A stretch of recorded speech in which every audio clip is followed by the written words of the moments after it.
শারদীয় দুর্গোৎসবের মহানবমী আজ বিহিত পূজার মধ্য দিয়ে পূজার আনুষ্ঠানিকতা শুরু হয়।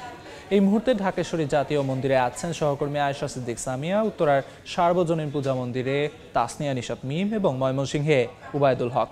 সরাসরি প্রথমে যাচ্ছি সামিয়ার কাছে।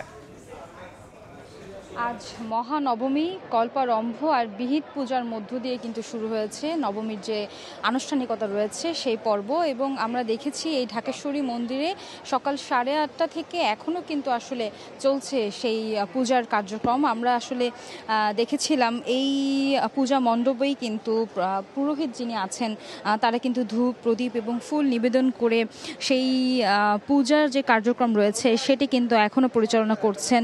এবং সকাল থেকে যে দৃশ্যটি আমরা দেখেছিলাম, ভক্তদের আনাগোনা কম ছিল বৃষ্টির কারণে, কিন্তু এই মুহূর্তে কিন্তু আসলে ঢাকেশ্বরী মন্দিরের প্রাঙ্গণ কিন্তু ভরে গিয়েছে ভক্তদের আনাগোনায়। এবং মাকে শেষবারের মতো শেষ মুহূর্তে আসলে মাকে দেখতে ভক্তরা কিন্তু জড়ো হয়েছেন পূজার এই মন্দির প্রাঙ্গণে। জানিয়ে রাখি, এই নবমীতে কিন্তু দেবীর শক্তিকে মহাশক্তিতে রূপ দেওয়ার জন্য কিন্তু পূজা করা হয়ে থাকে। এবং বেলা 11টার দিকে কথা রয়েছে এই মন্দিরে অঞ্জলি দেওয়া হবে। এবং ভক্তরা কিন্তু আজকে সারা বেলাই মূলত বিভিন্ন পূজা মণ্ডপে পরিদর্শন করবেন এবং মাকে শেষবারের মতো চোখ ভরে আসলে দেখবেন।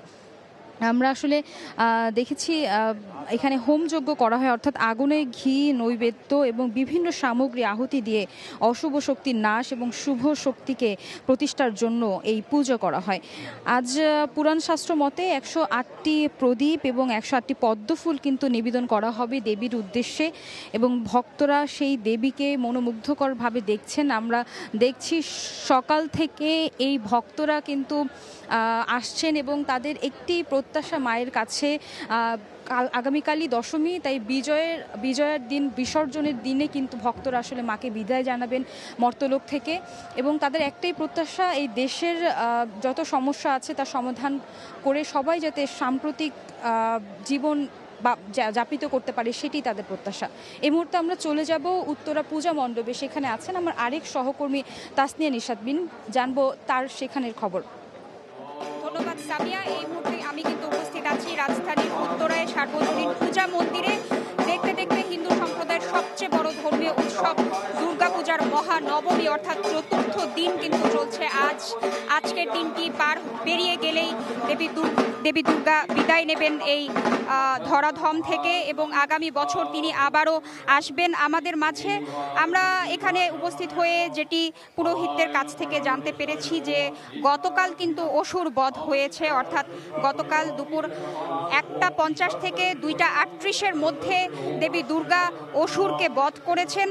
অষ্টমী তিথির শেষ 24 মিনিট এবং নবমী তিথির প্রথম 24 মিনিট অর্থাৎ 48 মিনিটের এই সময়টাকেই কিন্তু বলা হয় সন্ধিক্ষণ। এবং এই সময়টিতে অর্থাৎ গতকাল অষ্টমীতে সন্ধি পূজা করা হয়েছে এবং এই সন্ধি পূজাতে কিন্তু দেবী দুর্গা অসুরকে খুব সফলভাবে বধ করেছেন। এবং সনাতনী ধর্মমতে এ সময় বিশ্বাস করা হয় যে দেবী দুর্গা অসুরকে বধের মাধ্যমে পৃথিবীতে কিন্তু শান্তি প্রতিষ্ঠা করেন।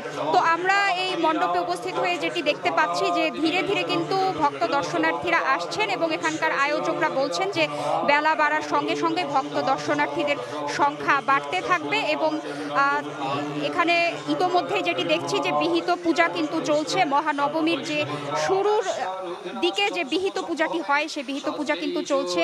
এবং আজকের এই নবমীর দিন 108টি নীল পদ্মে পূজা হবে দেবী দুর্গার, সেই সঙ্গে 108টি বেলপাতা এবং ঘি দিয়েও হবে যজ্ঞ। এবং সবশেষে পুষ্পাঞ্জলির মধ্য দিয়ে কিন্তু মহানবমীর পূজাটি করবেন ভক্ত দর্শনার্থীরা। আমরা এখানে উপস্থিত হয়ে যেটি দেখতে পাচ্ছি যে আমরা বিভিন্ন পূজা মণ্ডপ ঘুরে যেটি দেখতে পেয়েছি, তারা বিভিন্ন আঙ্গিকে বিভিন্ন আদলে দেবী দুর্গার প্রতিমা তৈরি করেছেন। তো এখানে উপস্থিত হয়ে আমরা যেটি দেখতে পেয়েছি যে তারা এখানে লোকশিল্পের কিছুটা ছোঁয়া রেখেছেন। বিভিন্ন কুলা, বিভিন্ন বাঁশের তৈরি লোকজ যে শিল্প, সেটির মাধ্যমে কিন্তু তারা তাদের এই মণ্ডপটি সাজিয়েছেন।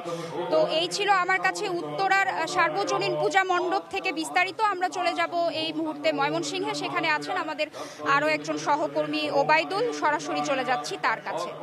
সবচেয়ে বড় ধর্মীয় উৎসবের যে দুর্গোৎসব, এই দুর্গোৎসবের নবমী, এই চূড়ান্ত পর্যায়ে এখন এটি রয়েছে এবং আমি এখন আছি ময়মনসিংহ নগরীর কেন্দ্রীয় মন্দির দুর্গাবাড়ি মন্দিরে। এখানে কিন্তু সকাল থেকেই নবমীর যে আচার অনুষ্ঠান সেটি কিন্তু শুরু হয়েছে এবং এখনও সেটি চলছে।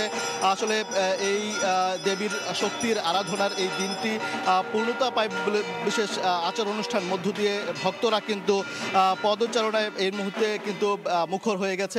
সকাল থেকেই যদিও বৃষ্টি হচ্ছে, সেই বৃষ্টি উপেক্ষা করে কিন্তু দর্শনার্থী পুণ্যার্থীরা কিন্তু মণ্ডপে মণ্ডপে যাচ্ছেন এবং তারা তাদের যে আরাধনা সেটি তারা করছেন।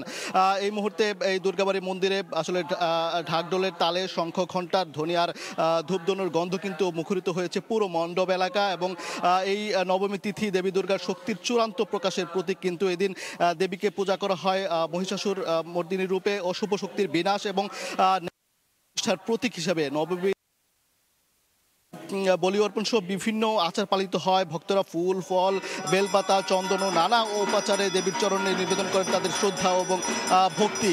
এবং তারা সকাল থেকে মূলত তারা এই যে আচার অনুষ্ঠান সেটি পালন করছেন। এবং আজকে এই নবমীর মধ্য দিয়ে কিন্তু যে একদিকে যেমন উৎসবের চূড়ান্ত পর্যায়ে, তেমনি কিন্তু আসলে বিদায়ের দুর্গা দেবীর আসলে বিদায়ের সুর কিন্তু বেজে উঠেছে, সেই জন্য তাদের মনে অনেকটা কিন্তু খারাপ। তো এই ছিল ময়মনসিংহের দুর্গাবাড়ি মন্দির থেকে আমার কাছে থাকা নবমীর সবশেষ খবরাখবর।